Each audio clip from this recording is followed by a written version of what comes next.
Bonjour à toutes et à tous. Madame Sanson, Madame Chevaldonné, merci de votre accueil dans votre commune, dans votre parc naturel régional. Tout d'abord, lors des premières protestations, je tiens de suite à faire une première mise au point. Je ne suis pas un si grand témoin que ça parce que je mesure qu'un mètre 77. Donc, comme on m'a dit que dans la salle, pour les trois quarts d'entre vous, vous étiez des collègues, c'est-à-dire des élus, maires, maires adjoints, conseillers municipaux de communes de ce territoire, je suis avant tout un collègue. J'imagine qu'à quelques mois après les élections, il y a un certain nombre d'élus qui êtes nouveaux.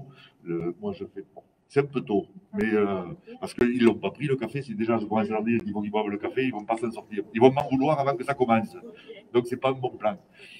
Et donc, ce que je veux vous dire, c'est que je suis maire depuis 2001, vice-président d'une communauté d'agglomération depuis 2003 qu'elle a été créée. J'étais vice-président j'enlève ce truc, ça marche pas, bon, d'un conseil régional.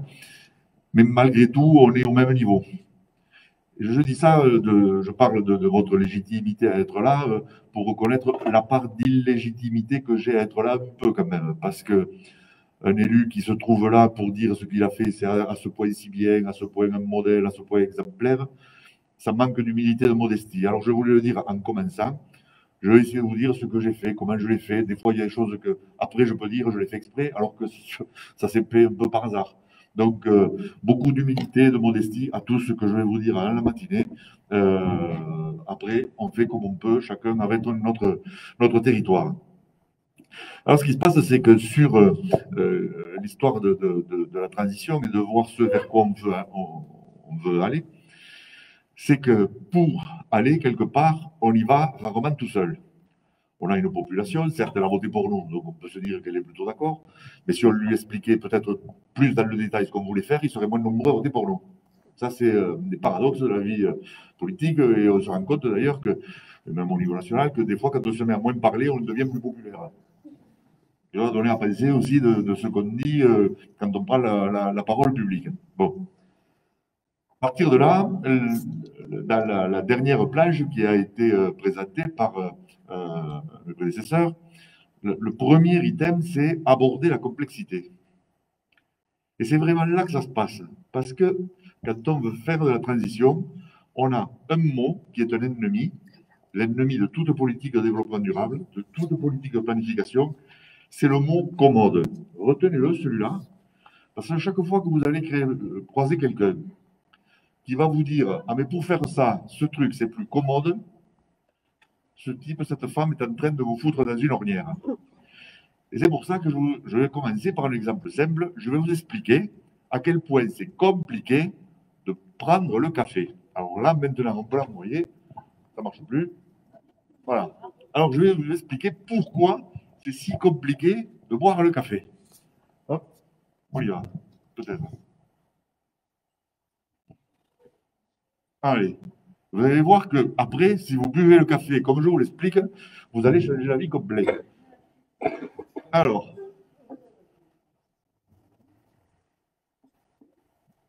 voilà. C'est-à-dire que, ah ben, il y a les logotypes qui ne passent pas. Bon, c'est pas grave. Au moment où c'est que vous allez prendre le café, vous avez le monde qui se divise en quatre. Déjà, c'est pas simple. Ouais. Premier truc, vous prenez le café du gringo. Voilà. Là, déjà, vous êtes hors jeu. Parce que vous êtes en train de financer une société multinationale qui ne paie pas des impôts en France. Et donc, derrière, vous allez dire, quand vous allez croiser le préfet, mais moi, je veux faire une politique publique, mais je manque de moyens. Et alors que vous prenez le café de ceux qui ne payent pas des impôts ici. Vous voyez à quel point c'est compliqué. Le préfet, il va vous dire, ben, fusionnez avec la commune d'à côté, vous aurez plus de moyens. Il ne vous répondra pas sur le café, le type. Bon. Deuxième truc, vous prenez. Voilà. Deuxième truc, vous. D'ailleurs, si vous avez dans l'idée, en venant d'être élu, que vous n'avez pas de moyens, il est temps de démissionner parce que les moyens, si vous vous étiez présenté, c'est que vous connaissez en vous présentant ce que vous alliez avoir. Ça, c'est très étrange d'arriver en disant, mais j'ai pas de moyens. Ensuite, il faut aller négocier pour en avoir plus. Je veux dire qu'on n'en a pas en commençant, c'est pas une bonne idée. Bon. Si vous prenez du café équitable, c'est mieux.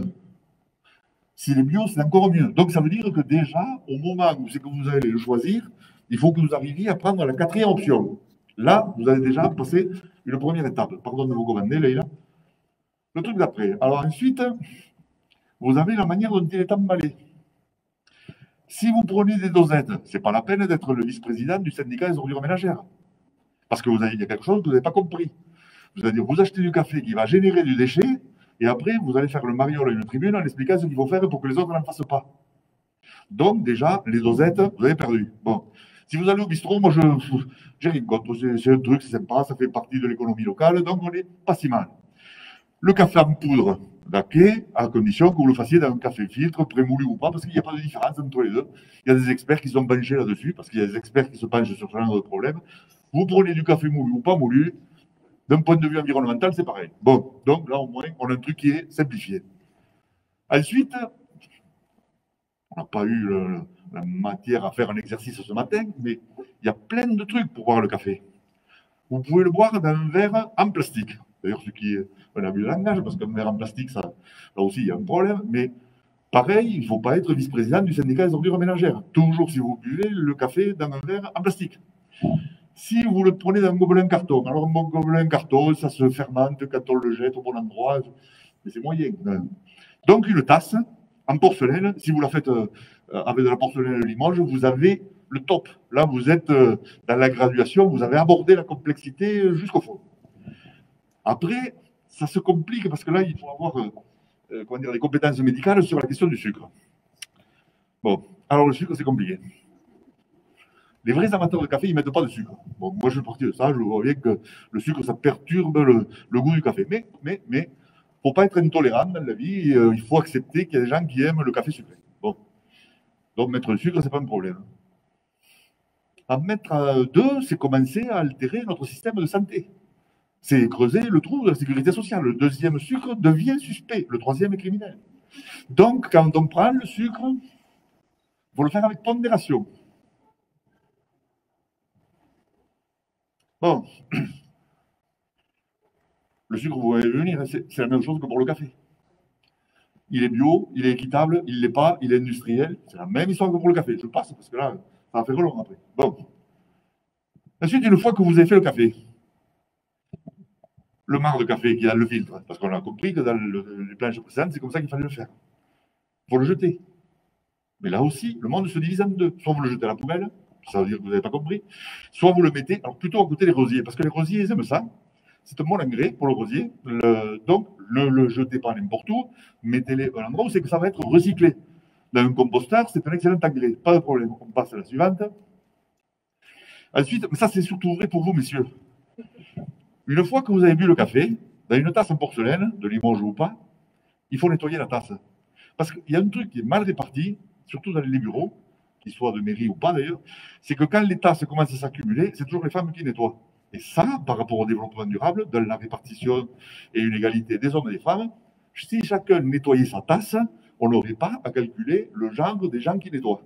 Donc c'est un autre aspect du développement durable, parce que effectivement, c'est toujours plutôt une collègue qui fait ça. On avance. Et c'est fini. Mais parce que bien sûr, j'ai oublié un truc, c'est ce qu'on fait souvent, c'est qu'on oublie d'éteindre la machine à café. Et alors, on a fait le café. Cette machine, elle tourne pendant 1 heure et elle consomme de l'électricité pour rien. Et c'est pas la peine de passer après l'agence de l'énergie locale pour dire on a laissé la machine à café pendant 1 heure dépenser du truc. Pardon de l'aspect croquignolesque de cette introduction. Mais dans nos décisions, on a des décisions qui sont très court terme, le nid de poule, la gestion des salles du Covid, les capacités qu'on peut mettre ou pas dans une pièce comme celle-ci. On a des décisions long terme, comme reprendre un PLU. Et ces objets-là, court terme, long terme, ils sont sujets à ce niveau de complexité. Le problème, c'est qu'on a un ennemi, c'est le temps. On est pressé, on a besoin de se simplifier les choses. On a besoin de se rendre les choses les plus commodes. Alors, dans l'urbanisme des années 50-60, nos prédécesseurs, ce qu'ils ont trouvé commode, c'est que, comme l'énergie ne valait rien, on n'avait qu'à faire des routes. Et à partir de là, on a fait des zones pavillonnaires. On pouvait habiter loin de la ville, tout ça, ça coûtait rien de se déplacer en voiture, parce que l'essence, c'était quasi gratuit, ou presque, à ce point que quand elle s'est mise à augmenter, personne n'a compris pourquoi ça augmentait. Et donc, on a fait ce qui était commode. Résultat des courses, on a fait de l'étalement urbain partout, Et maintenant, nous, on arrive et il faut qu'on redensifie. Sauf que les gens qui ont pris l'habitude d'habiter dans du pavillonnaire, dans des terrains, sur des terrains qui font 600, 800, 1000, 1200 mètres carrés, ils ne trouvent pas commode du tout de revenir dans des terrains de 200 mètres carrés, voire dans des appartements. Et c'est à nous coller ça. Le problème, c'est si on ne s'y colle pas, on va attendre la génération d'après. Donc, quand on aborde une question sur un mandat, c'est d'essayer de prendre le temps de regarder tout dans le détail. Et donc, quand on arrive à une posture d'élu communal, on a un outil qui est indispensable de revoir dans chaque mandat, c'est le PLU. Vous n'avez pas d'éléments, d'outils de programmation plus efficaces qu'un PLU pour mener votre politique locale. Ce qui se passe souvent, c'est quand on est élu, les choses auxquelles s'attaquent beaucoup d'entre nous, c'est à la gestion de la commune. Bon, pardon d'être croquignolesque, mais un élu qui veut se placer comme un bon gestionnaire, c'est un mec qui s'est trompé de boulot, il voulait faire secrétaire général de la mairie, il s'est trompé. Parce que si vous êtes un mauvais gestionnaire, vous ne serez pas réélu, et au moins on n'en parlera plus. Mais si vous voulez faire juste la gestion d'un budget municipal, vous ne servez à rien en tant que maire. Parce que ce n'est pas pour faire de la gestion qu'on vous a pris, c'est pour contribuer à changer la vie. Changer la vie, ça va être de décider de faire une crèche, de faire une cantine, de faire un aménagement urbain à un endroit donné, de végétaliser une place. Bref, c'est ça, les vraies décisions. Ensuite, on regarde comment ce type de décision va contribuer à améliorer la vie dans un cadre budgétaire. Là, c'est clair. Mais c'est juste dans un cadre budgétaire. La gestion, ce n'est pas l'enjeu. L'enjeu, c'est de prendre des décisions. Alors, je vais refaire maintenant la même chose que pour le café, que sur le dernier bâtiment que j'ai été amené à construire sur ma commune. C'est un réfectoire. Bon. Réfectoire, une cantine, mes prédécesseurs, ils avaient un système de liaison froide avec un traiteur, très bien, qui fonctionne très bien. OK. Et donc, je dis, ben voilà, ça fait plusieurs années qu'on essaie de revoir comment on va faire la cantine, mais il faut qu'on améliore, puisqu'on reprend le bâtiment, comment on refait ce bâtiment. Alors, la première chose qu'on a décidé, quand on a construit ce bâtiment, c'est de ne pas le faire en bois, c'est pas de le faire en paille, c'est pas de le faire sur telle parcelle ou sur telle autre parcelle. On a signé la charte des villes et territoires sans perturbateurs endocriniens. Ce qui, dans l'absolu, n'a rien à voir avec le bâtiment. En gros, ça veut dire quoi, être sans perturbateurs endocriniens? Ça veut dire que dans la cantine, le plastique sera interdit. On n'a pas encore commencé à poser la première pierre. On n'a pas encore téléphoné à l'architecte. Mais on s'est dit, si on veut manger sain, on va faire en sorte que déjà, il n'y ait aucun, ou le moins possible, de perturbateurs endocriniens dans ce que vont manger les enfants ou les enseignants ou les personnels qui mangent à la cantine. À partir de là, ça va concerner le fournisseur, de celui qui va venir amener les différentes denrées alimentaires pour nos enfants. Très bien. Une fois qu'on a pris l'architecte, on lui a dit qu'on était les premiers de la classe et que donc on voulait faire une cantine sans perturbateurs endocriniens. Alors l'architecte nous a dit d'accord, mais alors là où c'est qu'il y en a le plus, c'est dans le placo qu'on va vous mettre par les murs. En fait, il y a beaucoup plus de perturbateurs endocriniens dans nos chaises, nos matériaux de construction. Donc, on prend le bas de combat, comment on fait quand on passe des appels d'ordre pour faire en sorte qu'il y ait le moins de perturbateurs endocriniens dans les produits qui vont servir à construire le réfectoire en question. Après, j'ai un adjoint qui a vocation à s'occuper de tout ce qui est énergétique. Il dit, mais attention, on va imperméabiliser une structure, on va faire de la toiture supplémentaire. Il est hors de question qu'il n'y ait pas des panneaux solaires. Et donc, la toiture est entièrement faite de panneaux photovoltaïques pour insérer une centrale photovoltaïque supplémentaire sur le territoire pour contribuer à l'équilibre énergétique du territoire. Ensuite est venue la question de la parcelle. Sur la commune, on a 6 vergers partagés, 3 jardins partagés, 2 poulaillers partagés, et il y en a un qui n'est pas loin de l'école. On se dit, mais ce qui serait normal, naturel et légitime, c'est que la cantine, elle soit ouverte vers un poulailler, verger, jardin partagé. Comme ça va faire un lien entre ce que les enfants voient, ce que les enfants mangent, et donner l'envie de s'occuper plus tard de ce jardin, poulailler, verger, partagé, qui est juste à proximité. En fait, quand je vous fais cette liste qui est loin d'être exhaustive par rapport à l'ensemble de ce que l'on a vu, c'est d'aborder cette complexité pour essayer de faire un projet qui soit le plus complet possible. Ce qui est le plus étrange, c'est que plus on le regarde dans le détail, plus on arrive à économiser sur le coût. Ça, c'est un paradoxe auquel je suis souvent confronté quand je dois expliquer les expériences qu'on a menées chez nous. C'est qu'on se dit, mais avec toutes les contraintes que vous mettez, ça doit coûter un pognon fou. Ou, la question, mais où est-ce que vous trouvez les moyens pour faire ça? Mais en fait, pas du tout, parce que l'objet, c'est aussi d'adapter le besoin aux produits que l'on fournit. Je vais vous expliquer comment j'ai connu ça dans mon tout premier mandat. Dans mon tout premier mandat, j'ai dû construire une salle de sport. J'ai une commune qui grandit, il n'y avait pas de salle de sport, mes prédécesseurs avaient mené un projet de salle de sport.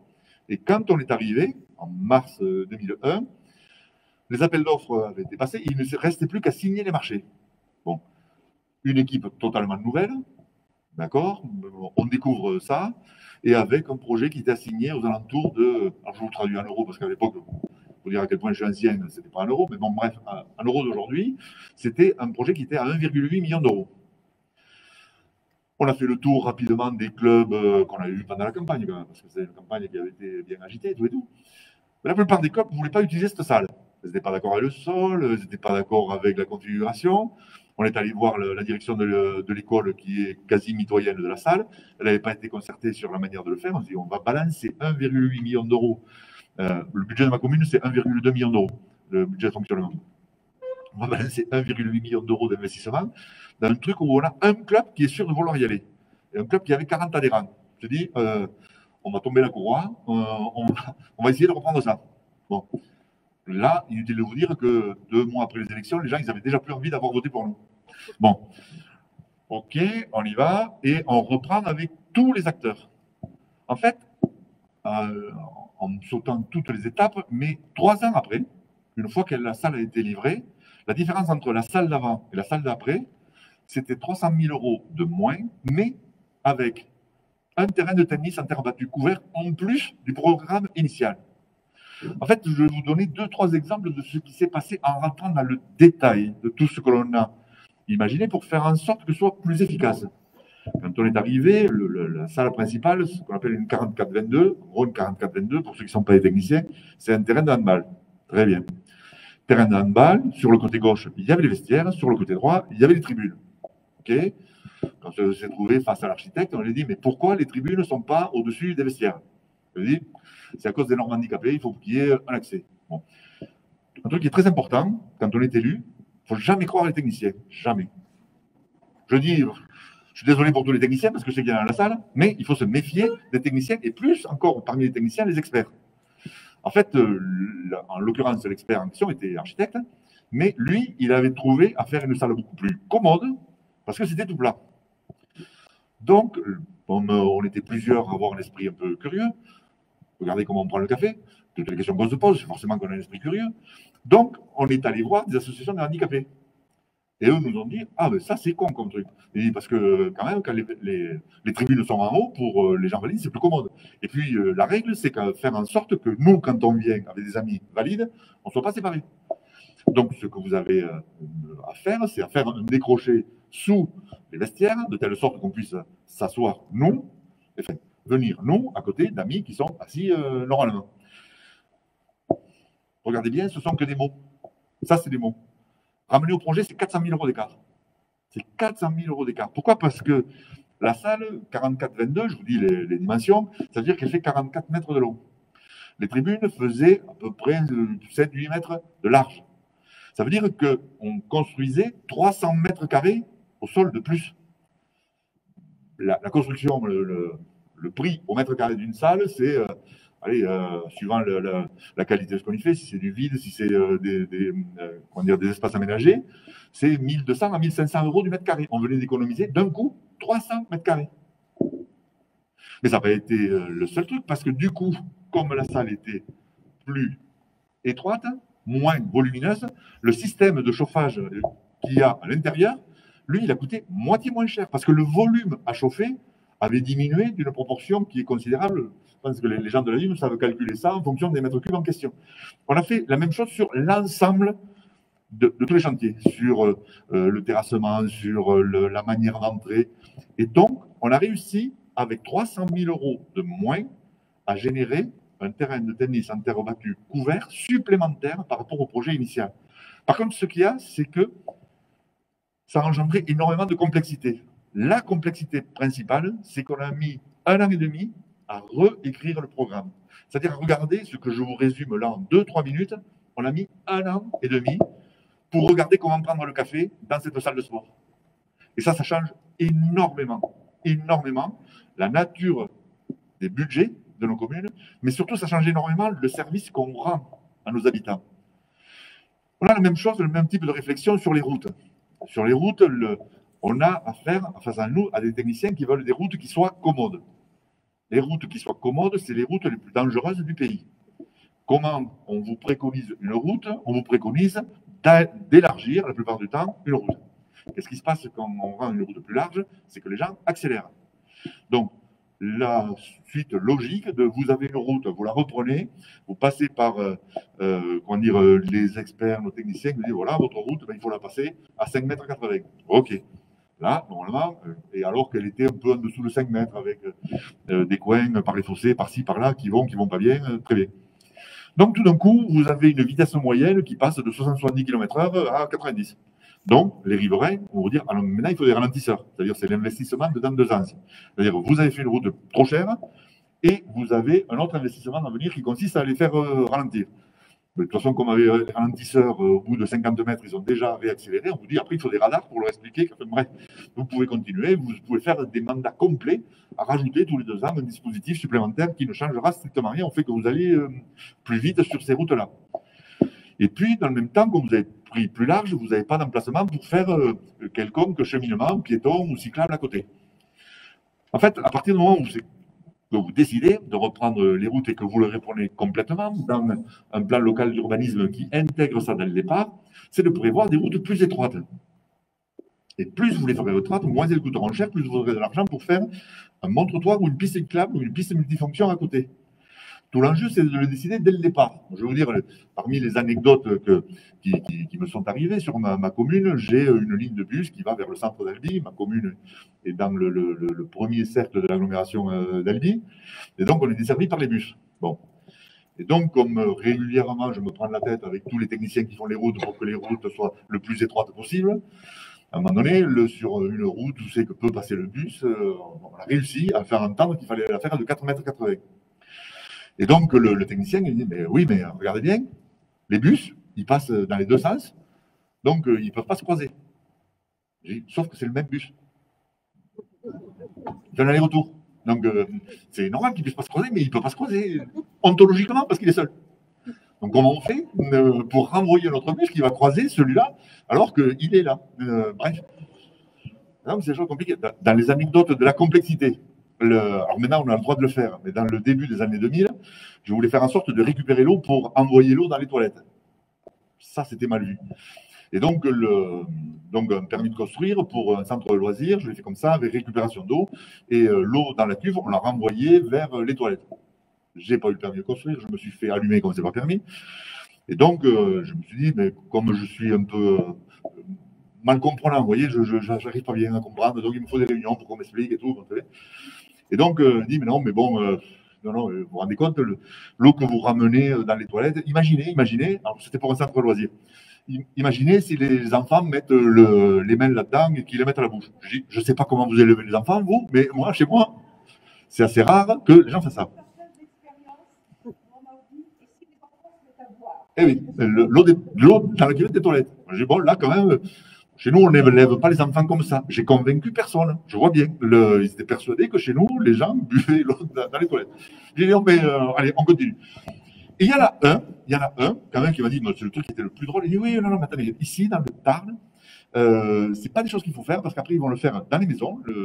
J'ai dit, oui, j'espère bien. Il dit, oui, non, mais il faut comprendre qu'ici, il y a une forte population qui est immigrée d'origine portugaise et qu'il y a une tradition qui consiste à faire dessaler la morue dans les toilettes. J'ai dit, vous, si vous me redites ça, je vous promets des unes dans la presse, on va rire ensemble, je vous promets. Alors, ils ne me l'ont pas écrit, je dis, parce que ça, je voulais le voir écrit, ça aurait été très drôle.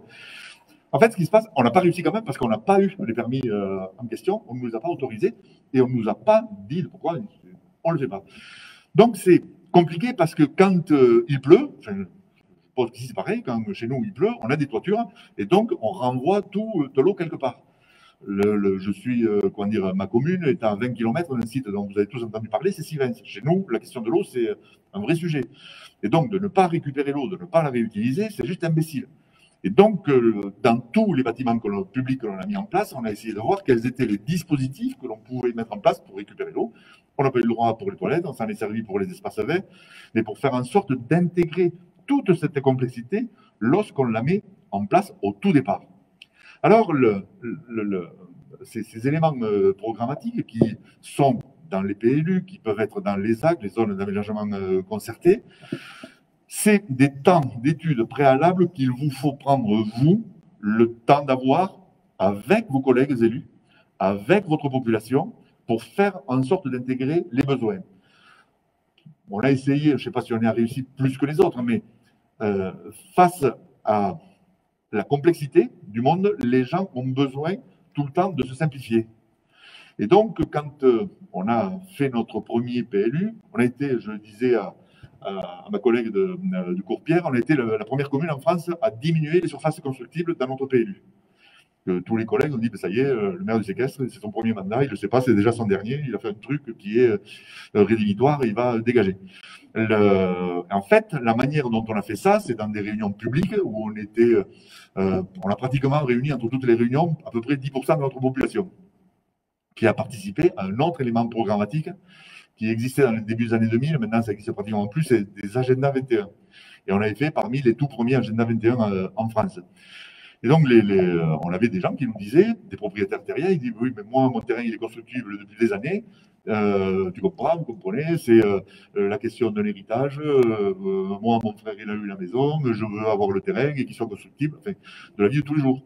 Ce qui était très étonnant, c'est que dans la confrontation, les autres disaient, oui, non, mais nous, de votre histoire de famille, on s'en tape, quoi. Hein. Franchement, ce qu'on comprend, c'est que pour rendre votre terrain constructible, il va falloir que la collectivité paye de l'éclairage public, paye de l'assainissement. En gros, ce que tu veux, toi, avec ton terrain constructible qui est Pétargenant, qui est à 3 km du premier point de raccordement à l'égout, de raccordement à l'électricité, il va falloir que nous, on paye des impôts pour que toi, tu puisses toucher l'argent de l'héritage que vous avez maltraité il y a 10, 15, 20 ans. Et ton terrain, ça fait 30 ans qu'il est constructible, ça fait 30 ans que je t'entends raconter la même histoire. Entre particuliers, entre eux, ils se disaient ça. Et donc, l'objet, ça a été de dire, non, mais ton terrain, ça fait 30 ans qu'il est constructible, au revoir, monsieur, il ne l'est plus. Et donc, maintenant, on va essayer de resserrer, de densifier. Quand j'ai construit dans ma commune, où mes parents, mes grands-parents ont vécu, dans les années, fin des années 80, j'avais l'obligation d'acheter un terrain de plus de 1500 mètres carrés. Je n'avais pas le droit de construire si je n'avais pas un terrain de plus de 1500 mètres carrés. Bon. 12 d'années après, devenu maire, j'ai fait en sorte que dans le PLUI et dans la ZAC, à l'intérieur du PLUI, sur la partie ZAC, il soit interdit de construire sur des terrains de plus de 300 mètres carrés. C'est-à-dire tous les terrains faisaient moins de 300 mètres carrés. On avait changé de paradigme. La première fois qu'on a évoqué ça, que j'ai traité ça dans mon conseil municipal, c'est-à-dire qui était une équipe de 15, tous élus de la même liste, bon, très bien, on s'est dit, mais on va faire ça. Et donc, on était une équipe très, enfin, on s'entendait bien, il n'y a aucun problème, on s'entend toujours bien 15 ans après. Et la réaction a été de dire, mais tu te rends compte, Gérard, ce que tu nous dis, de 150 mètres carrés, 180 mètres carrés, tu proposes des terrains de 180 mètres carrés. Mais regarde, nous, au conseil municipal, on n'est aucun à habiter des trucs comme ça. Je dis, oui, mais c'est normal, la loi nous imposait d'avoir 1500. Qu'on veux-tu qu'on ait habité dans un terrain plus petit, alors qu'on nous interdisait de construire dans des trucs qui fassent moins de 1500 mètres carrés. Et là, c'est un autre truc qu'il faut avoir bien présent à l'esprit, c'est quand on est élu, on est légitime par le vote, mais on n'est pas du tout représentatif de nos populations. Ça, c'est compliqué. Dans mon équipe de 15, à l'époque, on était tous les 15 propriétaires, alors que ma commune, il y a 40% de locataires. Non. À chaque fois que je me suis représenté, j'ai essayé de faire en sorte de prendre dans ma liste des locataires. Ils n'ont jamais réussi à finir le mandat comme locataires. Ils sont devenus propriétaires à l'intervalle. En fait, quand on est élu, il faut bien se le dire, on est plus friqué que la moyenne. Désolé si vous sentez que vous avez passé l'argent, mais ça veut dire qu'à côté, les autres, ils sont moins friqués que nous. Hein. Donc, si vous avez des difficultés, imaginez les difficultés des gens d'à côté. Et donc, comme on était tous des propriétaires de maisons sur des terrains de plus de 1500 mètres carrés, on était tous plutôt friqués et on n'imagine pas qu'il y a des gens qui ont envie d'habiter chez eux avec moins d'argent. Et donc, quand on a commencé à faire ça, même la société d'économie mixte qui gère la ZAC de chez nous, même elle n'y croyait pas. Pour dire à quel point c'était compliqué, j'ai vendu ma maison pour faire partie des premières maisons sur les terrains de moins de 300 mètres carrés, pour dire, même le maire, qui est certainement cinglé, il va. Et pour faire en sorte de faire les premières. Aujourd'hui, on en a fait des centaines, et on voit bien que c'est le mode principal d'habitation de chez nous. Je ne sais pas quel est le prix du mètre carré ici, mais chez nous, dans ma commune, c'est entre 120 et 150 euros du mètre carré. Donc, si vous avez des terrains qui font 1000 mètres carrés, il faut aligner 120 plaques pour démarrer. Donc, de suite, ça fait la maison plus petite, quoi. Ou alors, il faut avoir plus de fric pour pouvoir y aller. Si tout d'un coup, le terrain, il fait plus que 200 mètres carrés, avec 30 000 euros, un peu moins, enfin, il y a des terrains qui partent à 28 29 000 euros parce qu'ils font 160 180 mètres carrés. Donc, ça permet à des gens plus jeunes, chez nous, de venir habiter, construire et avoir des enfants, aller à l'école, tout ce qui va avec. Mais si ça, c'est pas intégré dans un PLU, maintenant un PLUI, au départ, vous allez naviguer à vue pendant tout le mandat et tous ceux qui suivent. Aujourd'hui, le PLU, on a été élu en mars 2001. La loi SRU, les décrets d'application ont été votés le 1er avril 2001. Et nous, inconscients nouveaux élus, on a délibéré sur la mise en place d'un PLU le 5 avril 2001. Et on pensait l'avoir fini dans l'année. Ça veut dire, bon, des fois, quand on est nouvel élu, on fait n'importe quoi. Ou on dit n'importe quoi. Bon, bref, il nous a fallu 4 ans pour le faire, bien sûr. Parce qu'il n'y avait aucun antécédent. Mais par contre, 15 ans après, on vit sur les règles qu'on a mis en place à ce moment-là, sur l'esprit des règles. Depuis, on a déjà révisé 2 fois le PLU, une fois par mandat, une fois en PLU communal, une fois en PLU intercommunal. Et ça, il faut le refaire à chaque mandat. C'est dans le premier, s'il n'y a pas l'esprit de ce que vous voulez faire, vous allez ramer pendant tout le mandat. En fait, vous aurez fini le mandat, vous ne saurez pas ce que vous aurez fait. Alors si, pour la campagne, vous allez dire, j'ai fait la salle, et elle porte le nom de mon prédécesseur, c'est pour avoir les voix du prédécesseur qui est dans l'inconscient collectif, il compte toujours ça. Mais bon, donc vous avez pratiquement rien fait. Vous allez avoir fait une route que vous avez mis des fleurs tout du bord. Regardez comme j'ai fait la commune jolie. Non, vous avez planté 4 fleurs, et c'est pas le top du siècle. Vous avez participé à rien de ce qu'on vient de voir de la transition. Les véritables enjeux, c'est de se dire, OK, si vous y croyez aux enjeux, parce qu'il faut quand même se le dire aussi, je vois aujourd'hui, en 2020, les préoccupations de développement durable sont moins présentes dans l'esprit des élus que ce qu'elles étaient il y a 20 ans. Moi, ça choque souvent quand je dis ça, mais je vois bien qu'aujourd'hui, le nombre de climato-sceptiques parmi les élus est bien plus élevé qu'il y a 20 ans. Et qu'on casse les pieds à parler de développement durable à pas mal de collègues élus. Il faut avoir bien présent ça à l'esprit. Pas forcément. Je me fais faire beaucoup de conférences dans les lycées. Je vois bien qu'il y a 15-20 ans que je faisais des conférences dans les lycées, ça se partageait en deux. Il y avait une petite moitié qui est très militante et une grosse moitié qui n'avait rien à cirer. Aujourd'hui, il y a 3 tiers. Il y a un tiers militant, un tiers qui n'a rien à cirer, mais un tiers qui est vraiment anti-développement durable. Ça, c'est clair. Dans nos jeunes qui ont 15-20 ans, vous avez ceux qui vous disent qu'on pollue la planète, papa soit slow life, mais qui ont tous un iPhone, un iMac et qui ont déjà pris l'avion, et qui vous disent allez, consommons plus léger. Mais tu passes par McDo en revenant quand même. Bon, donc ces choses-là, on a à les gérer, et donc avec énormément de freins, et ça se traduit au niveau des élus. À partir du moment où vous avez décidé d'avoir une politique de transition, il vous faut que vous ayez des indicateurs. C'est-à-dire que soit vous êtes dans une logique du petit entrefilet qu'il y a dans la 2e page du Canard enchaîné. C'est-à-dire, vous savez, en bas de la 2e page du Canard enchaîné, chaque semaine, il y a marqué l'élu en France qui a réussi à foutre sa photo le plus de fois possible dans le bulletin. Et vous avez, tout aussi, c'est le maire de Saint-Pipin-les-Agassous qui a foutu 64 fois sa photo dans les 12 pages de son bulletin. Et chaque semaine, il y a le vainqueur. Donc, ça, c'est un mode de communication, de faire de la politique. Très bien. C'est pas le mien. Je ne suis pas dans ça. Soit vous avez une autre option, c'est de dire, OK, je mets en place des indicateurs qui ne dépendent pas de moi. Je regarde quel est le taux de couverture énergétique de mon territoire. C'est-à-dire, en clair, je regarde si je suis un territoire énergie positive ou pas.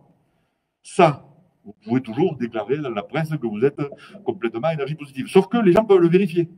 Parce qu'il suffit d'aller aux sources et vous allez trouver la quantité qui est consommée en électricité sur la commune et la quantité qui est produite. Donc, un indicateur simple, c'est pas vrai pour toute l'énergie, mais pour l'électricité, c'est assez facile à avoir dans toutes les communes. Regardez en début de mandat combien votre commune consommait et combien elle produisait d'énergie électrique, et à la fin du mandat, combien elle consomme, combien elle produit. Si, entre-temps, le ratio s'est amélioré, vous avez eu une politique efficace en matière énergétique. Si c'est détérioré, c'est que vous n'avez pas été bon. Voilà. Et vous allez voir que souvent, les résultats ne sont pas bons. Alors, dans toute, je ne sais pas ici si vous avez des territoires où c'est qu'il y a des barrages, parce que les maires qui ont un barrage, ils sont les rois du pétrole, de l'énergie renouvelable. Parce qu'ils disent, oh non, mais moi je suis un territoire énergie positive, j'ai un barrage. Sauf que la plupart du temps, ils ont été construits de l'époque des grands-parents de ceux qui vous parlent. Donc ça veut dire que l'élu en place, il y est pour rien. La seule chose qui compte, ce n'est pas le quotient à un moment T, c'est l'évolution de ce quotient. C'est-à-dire que si, en fin de mandat, son taux de couverture énergétique il est plus faible, certes, il sera peut-être à 300%, lui, parce qu'il a un barrage. Mais s'il a diminué, ça veut dire qu'il a fait une mauvaise politique en matière énergétique. Et pour ça, ce qu'il faut, c'est pour les aspects programmatiques, se reposer sur des textes qui soient clairs. Et les textes qui sont clairs, au niveau d'une commune, c'est-à-dire au niveau le plus ras de la population, c'est quand même ce qui a été écrit par l'ONU. L'ONU a écrit les objectifs de développement durable. Les objectifs de développement durable, c'est 17 objectifs qui sont écrits, qui sont relativement simples, compréhensibles de tout un chacun. Et ces 17 viennent de quelque chose qui est beaucoup plus ancien. Ça vient, comment dire, des années 80, les premiers travaux de la première ministre norvégienne qui s'appelait Otto Brundtland, qui a lancé la préfiguration de ce qu'allait devenir ensuite, à 92, les engagements du sommet de Rio, le premier texte onusien qui parle de développement durable. Ensuite, ça a été les objectifs du millénaire de Lisbonne. Ensuite, ça a été les objectifs de développement durable. C'est raccourci. Et là, vous allez vous rendre compte que chaque fois qu'on parle de développement durable, on a tendance à avoir des spécialistes qui viennent vous parler du plastique dans l'eau, du niveau d'énergie. Vous reprenez tous ces textes, tous, leur premier chapitre, partout, le développement durable, en un, c'est la lutte contre la pauvreté. Partout. C'est pas l'énergie, c'est pas l'eau, certes, ça y est, c'est pas la biodiversité, certes, tout ça, ça y est. Et le premier objectif, c'est la lutte contre la pauvreté. Et nous, quand nous avions fait notre agenda 21 entre 2001 et 2003, quand on a demandé à la population, en fait, dans les discussions que l'on avait, il y avait une thématique qui dit, mais qu'est-ce que la commune doit faire? Qu'est-ce que la commune doit faire sur les routes, sur l'électricité, sur l'assainissement? Au bout d'un moment, cette question, elle est devenue, mais au fait, un élu, ça sert à quoi? Vous allez me dire, il fallait plutôt y penser avant l'élection. Mais enfin bon, c'est en discutant avec la population que ce questionnement est venu. Et la réponse des gens qui ne sont pas élus, des habitants, c'est de dire la chose suivante, c'est que les élus, ça doit avoir pour préoccupation de s'occuper de ceux qui sont les plus faibles du périmètre qu'ils administrent. Parce que pour celui qui va bien, franchement, mettre en place des systèmes d'aide, c'est absolument absurde. J'ai été questionné sur ce que je pensais des aides aux voitures électriques. J'ai dit, ça c'est chouette. Vous faites deux conneries en une, mais ça fait rien. Vous allez la faire. En gros, ça consiste à quoi? À filer 4, 5, 8 000 euros, je crois, maintenant, pour que les gens achètent des voitures électriques avec une subvention de l'État. Vous allez filer 8 000 balles aux 10 ou 20% les plus riches du pays. C'est-à-dire les seuls dont on est à peu près sûr qu'ils n'en ont pas besoin. Ça, c'est une belle connerie. En plus, il se trouve que les 8 000 euros, ça sert à peu près à ne payer que la batterie électrique, qui est systématiquement fabriquée en Chine. Donc, vous avez trouvé un moyen de filer de l'argent aux plus riches pour qu'ils aillent balancer du fric à l'autre bout de la planète et qui ne relocalisera aucune économie. Mais ça fait rien. Il y a des engouements, comme c'est à la mode, comme c'est commode, hop, on fait ça. Et l'année, je crois que c'est 2018, où c'est qu'il y a eu un franc succès de la voiture électrique subventionnée, on en a placé 250 000, c'est-à-dire 0,6% du parc. En gros, grâce à ce type d'aide qui coûte un pognon fou à nos impôts, il faut 150 ans pour renouveler le parc. Heureusement qu'on aura d'autres Covid d'ici là, pour nous trouver d'autres solutions, parce que sinon, si on part sur des trucs aussi absurdes, parce qu'il n'y a aucun indicateur, je ne veux pas prendre position contre tel gouvernement, on trouverait tous à trouver des positions contre tous les gouvernements successifs, mais contre cette mesure-là. Mais c'est assez typique d'une mesure pour laquelle on ne met aucun indicateur, et c'est juste le phénomène de mode, de communication qu'on met dessus, qui désintègre la mesure elle-même. Alors, je suis là-bas, je vais vous donner un élément d'actualité d'un truc auquel je suis en train de réfléchir en ce moment avec ma commune et avec ma communauté d'agglomération.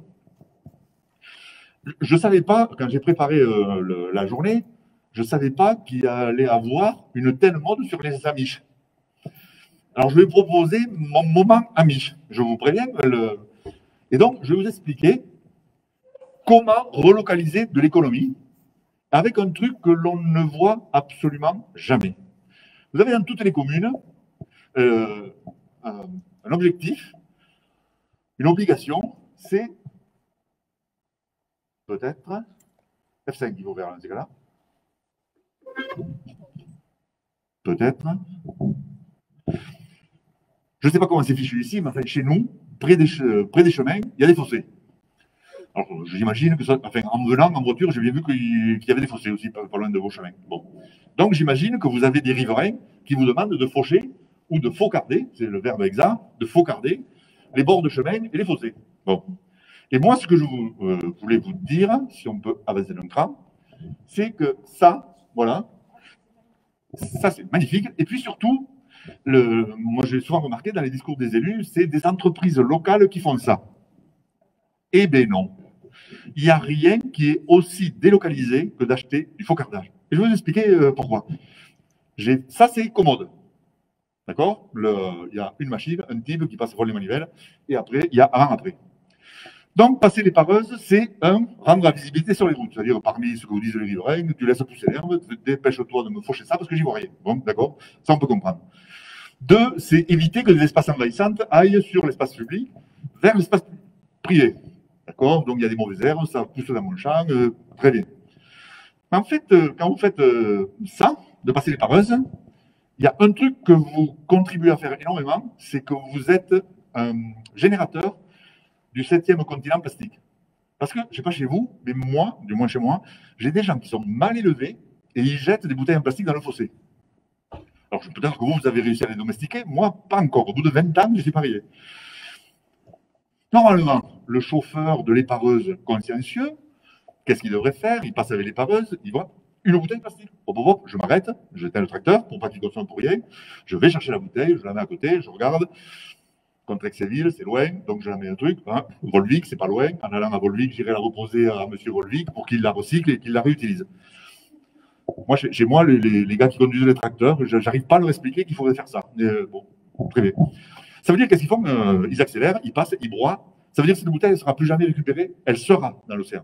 Donc, pollution plastique, les pareuses, je ne connais pas de trucs plus efficaces pour polluer les océans. Deuxième chose, c'est que tout ce que vous allez broyer, ça va au fond du fossé. Ça veut dire qu'après, il va falloir payer quelqu'un avec une pelle mécanique pour aller désavaser le fossé, pour faire en sorte que l'eau puisse s'écouler. Parce qu'au fur et à mesure, vous allez remonter le niveau du fossé. Ensuite, vous allez taper dans les talus. Moi, il vient de faire ma commune, là. En partant, je me suis dit, j'étais mort de rire, j'aurais dû prendre des photos tellement ils avaient fait un spectacle pour expliciter à quel point c'était mal fait. Donc, il y a des endroits où il n'y a plus d'herbe, on voit que la terre qui est derrière. En plus, ce qu'il y a, c'est que dans les chemins qui sont en pente, je leur dis qu'ils me passent les pareuses en descendant, et pas en montant, parce que chaque fois qu'ils passent en montant, ils me rebouchent, comment dire, les accès aux pluviales de beaucoup de maisons, parce que, en passant le broyeur, il y a toute l'herbe qui remonte, et donc, les pluviaux sont, les sorties pluviales de maisons, donc chaque fois, je l'ai entre 15 et 20, à chaque passage, ils sont bouchés, les mecs viennent m'engueuler, ton type à les pareuses, c'est pas le même que l'an dernier, il a toujours pas compris comment il fallait passer, et donc, il m'esquinte le truc. Je ne parle pas du fait que le tracteur, c'est l'émission de CO2, etc. Donc, vous voyez, nous, on a trouvé commode de rendre un service mal fait. Passer les pareuses, c'est rendre un service mal fait. On avance un cran.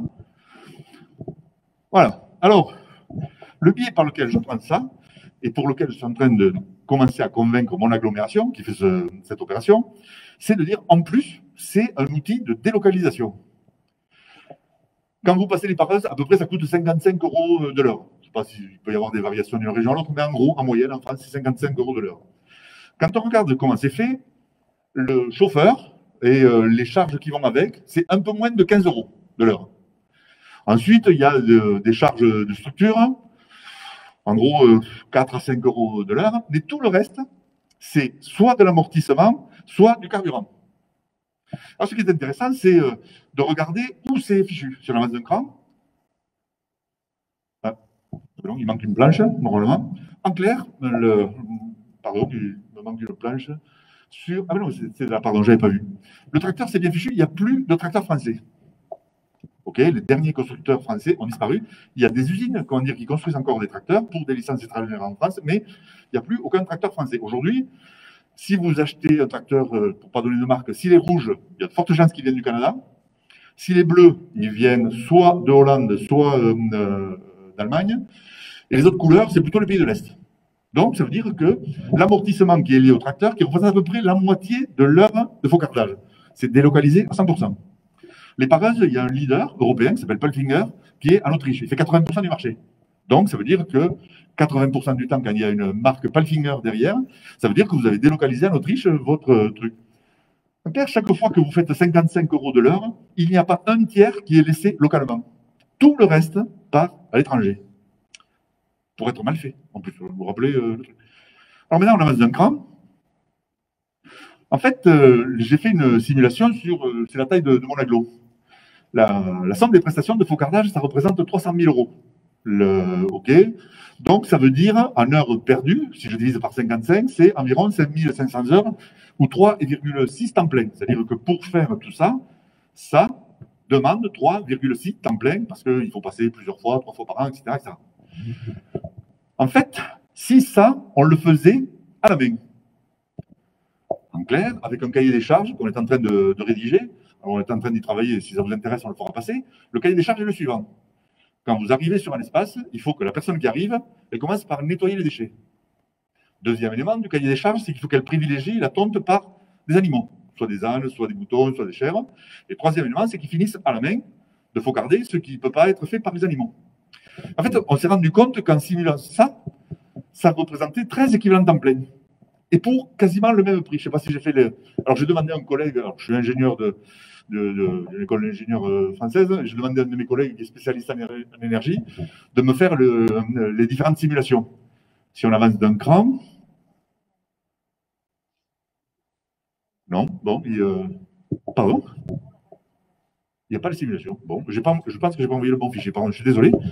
En fait, ce qui se passe, c'est que quand on fait la simulation financière, il n'y a pas 5% d'écart de prix. Une fois qu'on a fait la simulation de ce que ça coûtait fait à la main, c'est-à-dire c'est là où l'instant mamiche, vous savez, avec la faux qui va bien, et les moutons, ça coûte 5% de moins, en plus, pas 5% de plus, 5% de moins, et vous avez un truc qui est fait clean sur l'ensemble de votre territoire. J'ai regardé avant de venir quelle était la taille de votre territoire pour avoir une estimation au doigt mouillé. Chez vous, si vous abandonniez les pareuses et que vous le faisiez à la main, c'est à peu près la création de 40 à 50 emplois supplémentaires. Non délocalisables, pour lequel vous allez avoir une consommation locale qui va aller avec.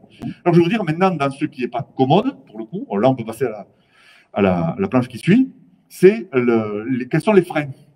C'est une histoire qui est en cours, mais qui donne la pensée de la complexité qu'on a devant nous.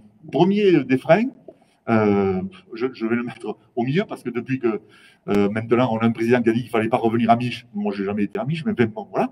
Tout d'un coup, si vous faites ça à la main, vous allez être le Amish du coin, ça c'est sûr. Le mec va vous dire, voilà, donc on revient à la bougie, on va vous faire tout le coup de vous voulez revenir à la bougie. Deuxième frein qui est plus important, c'est de voir comment trouver du personnel capable de réaliser cette prestation. Parce que c'est un savoir-faire qui est perdu. Les gens n'ont pas envie de faire ça. Et moi, le premier truc que l'on me dit, c'est OK, comment tu fais pour faire du faux carnage sans que tu fasses faire ça à des mineurs migrants non accompagnés? Bon. Pour répondre à des objections comme ça. Pardon? Oui. Et enfin, il y a une troisième chose qu'on me sort, c'est la sécurité du personnel. Bon, parce qu'il va être affocardé au bord des routes, etc. Vous voyez, dans cet exemple-là, c'est comment aujourd'hui de traiter de questions qui sont complexes, la pollution de l'eau, la mauvaise qualité du travail rendu et la délocalisation que l'on ne voit pas. Et dans l'ensemble de nos achats, on a ça pratiquement à tous les postes. En fait, ce qui se passe, c'est que ça nous empêche de nous poser à un moment donné et de se dire, ah ouais, mais ça c'est trop commode, il faut continuer à faire comme ça on n'a pas besoin de se poser des questions. L'histoire du focardage, je ne sais pas si j'arriverai à faire cette marche arrière. Aujourd'hui, je dois avouer que dans l'agglomération, je trouve un certain écho et des gens qui ont envie de se poser ces questions. On va certainement faire une première expérimentation l'an prochain parce que ça change complètement le paradigme de la propreté, de l'environnement, de l'économie et tout ça dans un cercle vertueux. Voilà. Les gros avantages, plus de revenus pour le territoire, parce que ça veut dire de l'argent qui va être dépensé localement, un entretien de meilleure qualité, fournir de la nourriture animale. Enfin, chez nous, sur ma commune, que j'ai regardé un peu plus en détail, il y a à peu près les 2/3 des surfaces qui peuvent être considérées comme des fourrages pour des troupeaux de moutons. Des fossés bon invasés, une meilleure image de marque. J'ai mis un point d'interrogation. À l'époque, déjà, j'avais senti qu'il y avait un truc qu'allait nous sortir Macron. Et ensuite, avec un entretien de meilleure qualité, on récupère les déchets pour éviter d'y aller. Voilà. Alors, comme mes voisins n'y croyaient pas, j'ai fauché avec une faux adaptée pour leur montrer qu'il ne fallait pas 1 heure pour faire ça. Donc, ça, c'est un des poulaillers communaux. Mes voisins étaient en train de finir de fabriquer un poulailler communal. Et je leur ai montré qu'on pouvait faucher en moins de 20 minutes l'espace qui était concerné par les poules. Pardon, j'ai été trop bavard, j'ai été trop long, mais je n'ai pas laissé, je crois, assez de place à l'échange. Mais encore une fois, je conclus cette avant-question-réponse avec le propos liminaire. Voilà, je vous ai cité des exemples. J'ai essayé de vous dire la part du long terme, la part du court terme. Je n'ai pas parlé de la place de l'arbre, mais on pourra en reparler plus tard. Mais je remets la couche d'humilité et de modestie à tout ce qui est fait là, à tout ce qui a été fait ou tout ce qu'on essaye de faire, parce que c'est des choses qui sont compliquées. On a des acteurs qui, eux non plus, n'ont pas le temps de venir se préoccuper de ce genre de questionnement dans le détail, et pour qui la commodité de continuer à faire est bien plus confortable. Et je vous remercie de votre attention.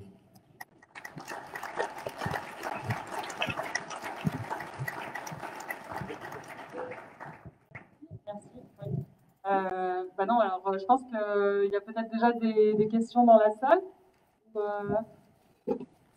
des remarques ou des observations. Ça a été très intéressant en tout cas, très instructif. Vous avez une approche assez originale, mais qui en tout cas donne envie. Enfin, je ne sais pas si dans la salle il y a les mêmes impressions que nous de notre côté, mais c'est vrai que ça donne pas mal d'idées.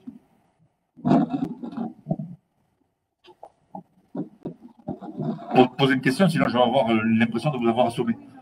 Moi j'en ai une. Je la garde en trois. Allez-y, pardon. Oui. Pourquoi est-ce que vous ne parlez pas des emplois créés en plus? Alors, j'en parle que sur le dernier exemple. En fait, dans l'ensemble des programmes qu'on met en place, si vous allez voir sur Internet les 17 objectifs de développement durable, il est question donc de la lutte contre la pauvreté, sur de l'égalité homme-femme, sur l'énergie, sur l'eau, etc. Et sur la commune, on a des actions qui vont chaque fois dans les 17. D'ailleurs, là, je vous ai cité 2, 3, mais en cours ou en simultané, il y en a peut-être 40 à 50 en cours. Donc, quand on a fait l'agenda 21, le nombre d'actions qu'on avait engendrées, c'était 62, qui étaient des actions permanentes qu'on menait de front. Et chaque fois avec des indicateurs. Donc, si vous voulez, l'indicateur de l'économie, il y a ce sur quoi on a la main, ce sur quoi on n'a pas la main. Alors, je vais vous dire, par exemple, un cas concret qui est en cours de ce que l'on fait. Sur la brique de l'énergie, ce que je souhaite, c'est que ma commune construise ou fasse construire à peu près une centrale photovoltaïque par an sur mon territoire. Là, bon, alors, on va aller un peu plus vite, on en construit 3 dans la première année. Bon, donc, on est à l'avance sur l'emploi du temps. Et donc, comme on en fait construire 3 avec une collaboration avec la région Occitanie, j'ai dit à l'opérateur qui va fabriquer les 3, comme c'est des ombrières, en fait, la 4e est un parc pour faire un abri à brebis. Enfin, bon, voilà. Les 3 premières sont des ombrières. Donc, j'ai vu le fabricant, l'exploitant, celui qui va construire les ombrières. J'ai dit, OK, tu viens de Toulouse avec une société qui est de Montpellier qui va faire les ombrières, qui a cette technicité-là. Et ce que je leur ai dit, c'est dis-moi quels sont les métiers dont tu as besoin. C'est-à-dire, pour faire des ombrières, tu as besoin d'un terrassier. On doit avoir ça sur l'agglomération. Je ne m'arrête pas à la commune, là, c'est l'agglomération. Tu dois avoir besoin d'électriciens. Je dis, on doit avoir ça sur l'agglomération. Tu dois avoir besoin de monteurs. On doit avoir ça sur l'agglomération. Et donc, tout l'enjeu, c'est que les 3 les 3 centrales photovoltaïques représentent un investissement d'à peu près 1 million d'euros. Pour moi, l'enjeu, c'est qu'il y ait à minima 4 à 500 000 euros qui reviennent sur place. C'est-à-dire que, en gros, si je ne fais pas cette démarche-là, l'opérateur, il a un opérateur national, qui est un groupe coté en bourse, tout ce qui va bien, et qui va m'envoyer des travailleurs détachés. Enfin, nous, on a vraiment ce gros problème chez nous, avec des travailleurs détachés qui viennent, et voilà. Donc, l'impact économique, c'est bien joli qu'ils ne soient pas dans des mobil-homes, à côté des chantiers. Donc, sinon, c'est un peu d'hôtel, un peu de bouffe, mais rien de plus. Et donc, moi, ce que je lui ai dit, OK, tu fais les 3 centrales, mais on cherche ensemble quelles sont les entreprises du coin qui vont te faire le chantier. Pour faire en sorte, si c'est 400 000 euros, ça veut dire, l'équivalent de 7-8 équivalents temps plein pendant 1 an. Donc, c'est un curseur que je ne peux pas mesurer, mais qui, par contre, à chaque fois qu'on fait une action, on fait en sorte d'aborder cette complexité pour dire, OK, on regarde ça, on sait que ça contribue à l'équilibre de l'emploi, pas de la commune, mais de l'agglomération.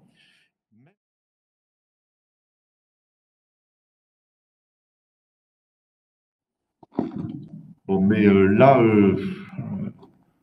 je ne sais pas. Voilà. Il faut, à un moment donné, je peux vous dire, je l'ai fait exprès.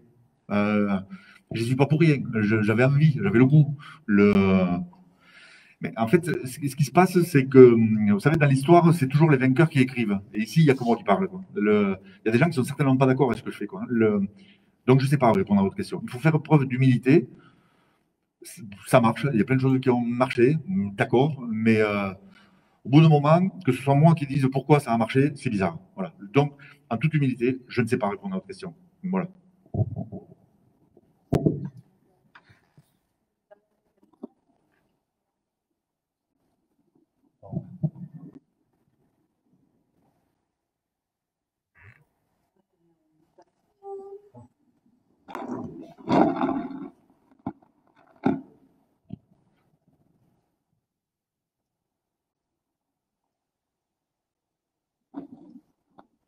Oui, bonjour. Donc, Rita Rader-Cerveny, conseillère municipale à Caillou-Château.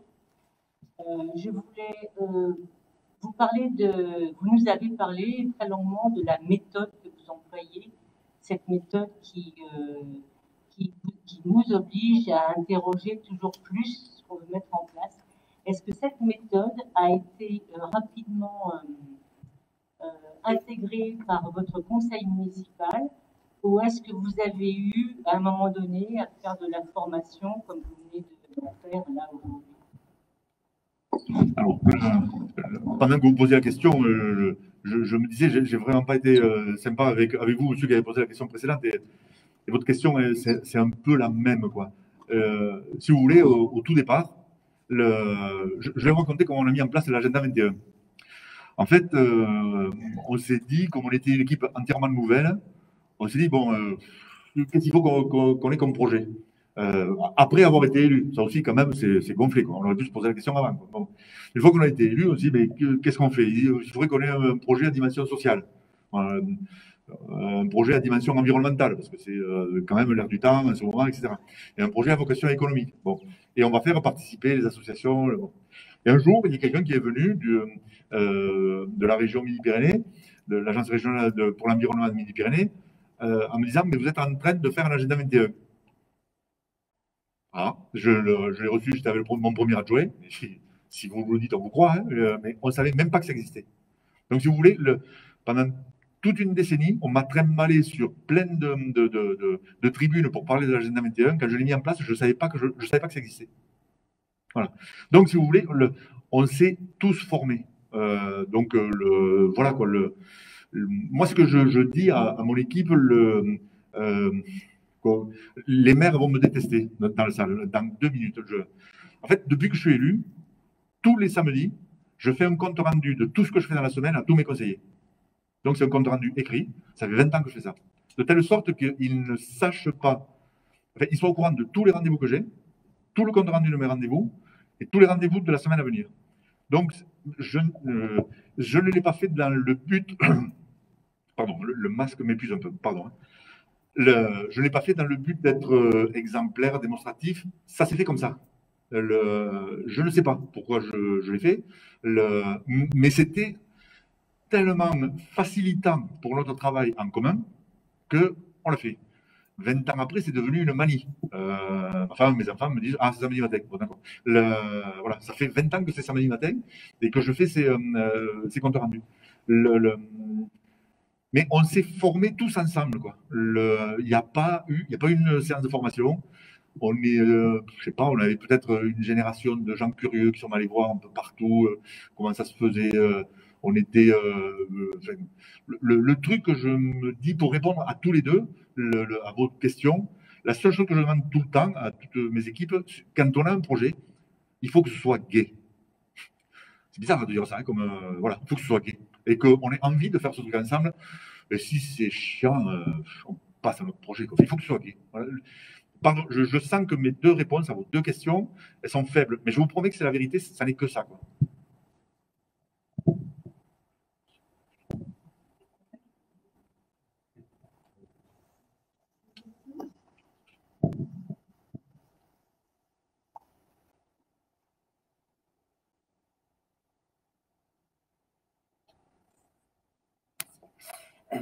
La question, c'est, là, vous venez nous expliquer ce que vous avez fait, mais est-ce que vous travaillez avec d'autres communes donc du territoire national qui ont eu en parallèle de votre expérience des expériences à peu près similaires?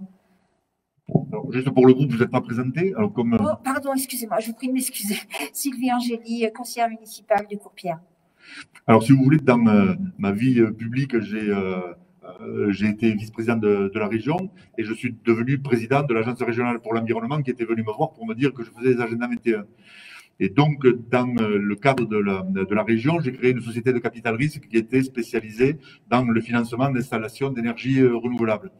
Donc oui, la réponse est oui, dans pas mal de régions de France, y compris sur un point que j'avais mis en place en 2006, pour lequel le Conseil général, à l'époque du Puy-de-Dôme avait fait venir, c'est mis en place des systèmes de tarification progressive de l'eau. C'est-à-dire que chez nous, plus on consomme d'eau, plus le mètre cube est cher. En fait, ce qui se passe, c'est qu'il y a des phénomènes qui sont liés aux actions que l'on a mis en place, qui se démultiplient. Enfin, été sollicité à plusieurs reprises pour écrire plusieurs ouvrages, et donc les ouvrages font tâche d'encre, mais c'est pas un objectif en soi. Enfin, pour moi, ramener à moi, voilà, il faut encore une fois, je reviens beaucoup sur les notions d'humilité et de modestie. Voilà. Dans la vie, ce qui m'importe, c'est la vie de ma mère, de ma femme, de mes enfants. Et donc, c'est voilà, la priorité numéro 1, c'est ça. Ensuite, je m'occupe de ma commune. Et ensuite, si je peux transférer, je transfère. Mais voilà, 1,77 m, voilà, pour répondre. Mais oui, il y a des communes sur l'énergie, sur la tarification progressive de l'eau, ça beaucoup. Parce que quand on a sorti la tarification sociale et progressive de l'eau, pareil, j'ai eu l'objection de pas mal de communes qui me disaient « Oui, mais toi, tu es une petite commune, c'est facile. » Ou non, c'est commode. Et des autres qui me disaient « Oui, mais toi, tu es une grosse commune, à 1800 habitants, c'est plus facile. » Bon, donc je dis je ne vais donc en parler qu'aux communes de 1800 habitants, puisque les autres, j'ai pas la bonne taille. Mais ce qui s'est passé, c'est qu'après Libourne a fait pareil, après Dax a fait pareil, après Dunkerque a fait pareil. Et donc, et puis, il y avait des communes des Pyrénées qui avaient 200 habitants qui ont fait pareil. Donc aujourd'hui, ce truc qu'on a mis au point chez nous entre 2004 et 2006, il paraît qu'il y a près de 6 millions de Français qui ont une tarification progressive. Et c'est juste une délibération qui fait 2 pages, quoi. Et quand vous mettez en place la tarification progressive de l'eau, vous avez tout d'un coup les 5 déciles les plus pauvres qui ont leur facture d'eau qui chute de manière spectaculaire, et les 10 ou 20%, les deux premiers déciles les plus riches, qui payent la facture d'eau plus chère, et le tout est équilibré. Donc, si vous voulez, c'est pas un objectif en soi, mais de par ce qui a été réussi à un endroit donné, ça se démultiplie. Mais nous, on fait pareil, c'est-à-dire on va voir ce qui est réussi ailleurs pour essayer de le reproduire.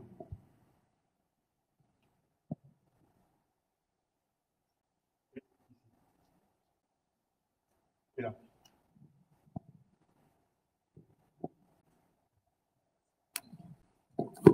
Bonjour, Isabelle Delattre, conseillère municipale à la ville de Billon. Je suis très intéressée quand vous parlez des poulaillers partagés et un peu interpellée par rapport aux normes sanitaires. Est-ce que vous pourriez nous en dire quelques mots, comment vous avez mis en place ce genre de poulailler sur votre commune, s'il vous plaît? Alors, en fait, ce qui se passe, c'est qu'on a une association communale qui a des adhérents et qui gère tout à la fois les jardins et les poulaillers. Et donc, il y a une déclaration qui est faite par rapport au nombre de poules. Les non-poules sont déclarées en préfecture, comme tout un chacun. Il y a une déclaration à remplir. Et donc, c'est l'association qui est l'interlocuteur. Toutes les poules appartiennent à une seule association, à une seule structure. Et donc, aujourd'hui, on en a 2, et on en a certainement un 3e qui va être en projet. Alors, je ne sais pas si j'ai répondu. Techniquement, je ne vais pas vous dire plus que ça, mais elles sont déclarées. C'est tout ce que je peux vous dire. Il n'y a pas de problème au niveau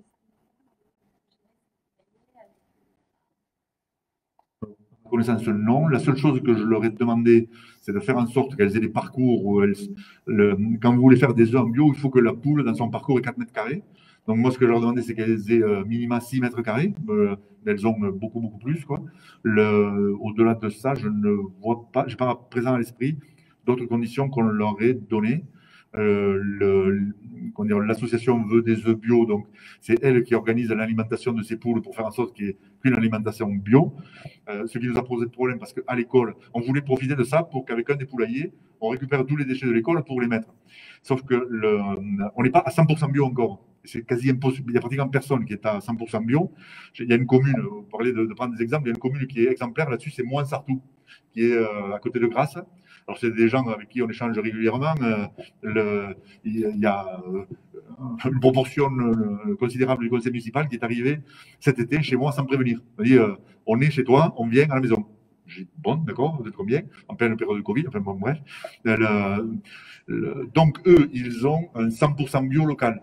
Et le 100% bio local, il n'est pas tout à fait bio parce qu'il y a des choses qui ne sont pas bio, qu'on n'arrive pas à trouver les approvisionnements. Et nous, aujourd'hui, on fait en sorte d'être au-delà de la loi Egalim. Alors, la loi Egalim, je ne sais pas si ça vous parle, si c'est trop technique, ça nous impose, communes, à faire en sorte que pour 2022, si ma mémoire est bonne, qu'on ait dans nos assiettes, dans les assiettes de nos enfants, 50% de produits sous sigle officiel de qualité, dont 20% de bio. Alors, nous, on est à 54% de bio, et le bio est un sigle officiel de qualité. Pardon d'être technique là, mais à ce niveau de bio, les membres de l'association n'ont pas voulu prendre les restes de la cantine parce que ça ne faisait pas pour eux des œufs bio. Voilà, désolé. des déchets de particuliers quand même. C'est eux qui amènent leur alimentation pour être sûr qu'ils soient 100% bio. Oui, vous avez parlé relativement rapidement de l'installation de production agricole non conventionnelle.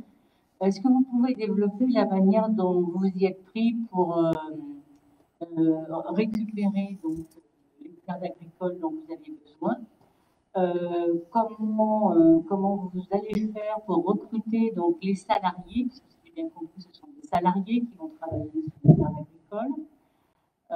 Et puis, vous l'avez dit, mais très rapidement, comment vous allez diffuser toute cette production auprès de vous? Alors, on va bien recadrer les choses. La SIG est en cours de création, mais elle a pour objectif d'être créée en septembre 2021.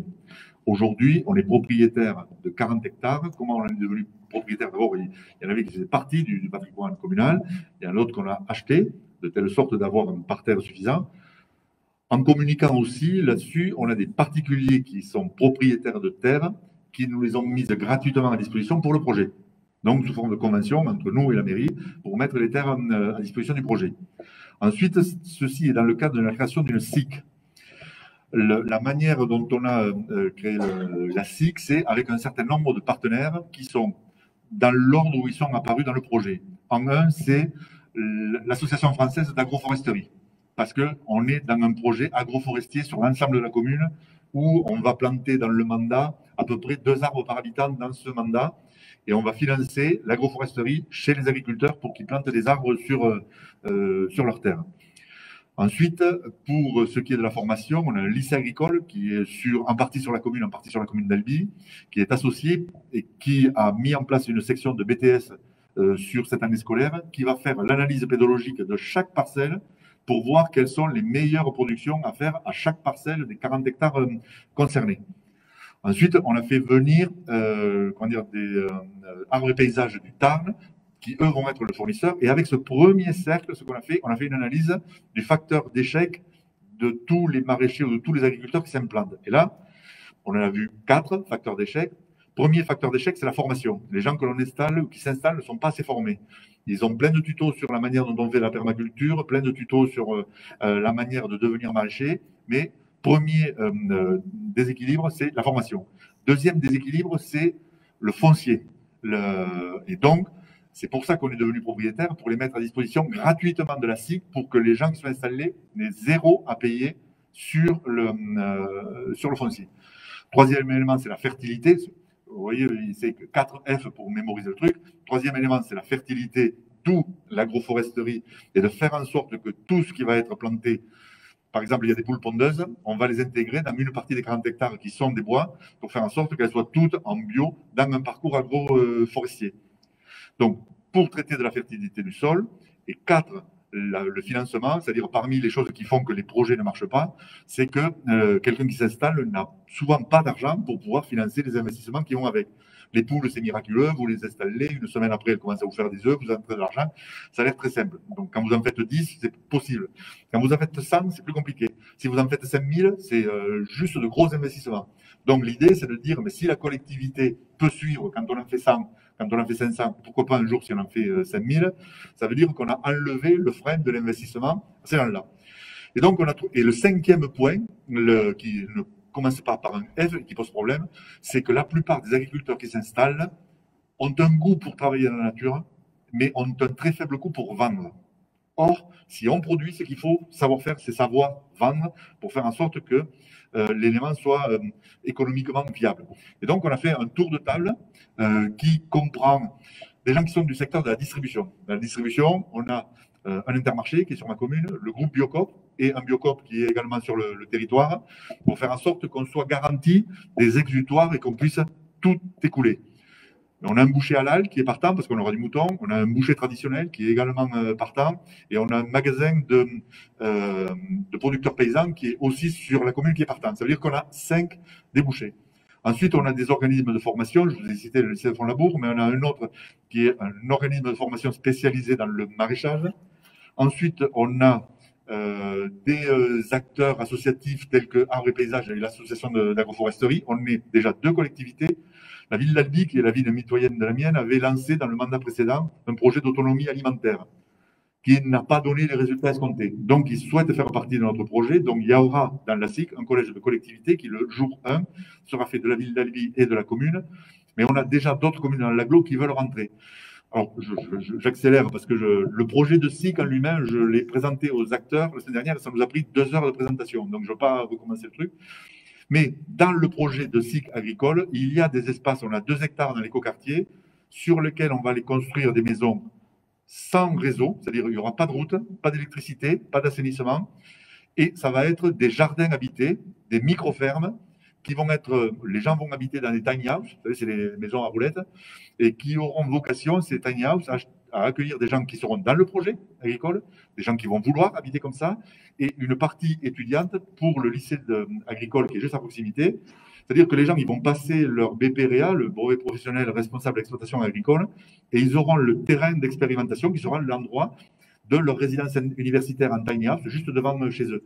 Donc c'est un projet qui est très lourd, sur lequel on travaille depuis 1 an et demi, et qu'on est en cours de monter pour faire en sorte qu'il débouche et qu'il soit installé en septembre 2021. Par contre, mais c'est un projet qui est vraiment très, très important.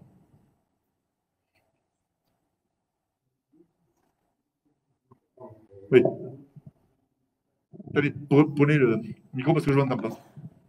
Jean-François Mauche, je suis conseiller municipal à Pignac. Ce type de projet-là, vous pouvez vous le permettre parce que vous allez faire cette cible. C'est le levier qui vous permet de... Absolument. L'idée, c'est de dire, voilà, on est 2 collectivités, on va mettre des... De toute façon, dans une SIC, l'ensemble des collectivités ne peuvent pas y mettre plus de 50% du capital. D'accord? Donc, ensuite, il faut que ce soit ouvert à d'autres. Mais si ça se trouve, on va y mettre que 20% du capital. Parce qu'on va dire Intermarché, Biocoop, c'est pour vous, il faut que vous y mettiez des ronds. On va dire aux banques, fût-elle celle du monde agricole traditionnel, il est temps que tu y mettes des ronds. Faut savoir, je sais pas, il y a combien d'habitants dans le parc? À peu près, parce que j'ai compris que sur les communes, je n'étais pas bon, donc je ne vais pas dire de bêtises. Vous avez une idée? Ah oui, comme nous. Bon, alors, dites-vous une chose. Vous voyez, vous avez 80 000 habitants, c'est comme la d'Albi. Vos banques,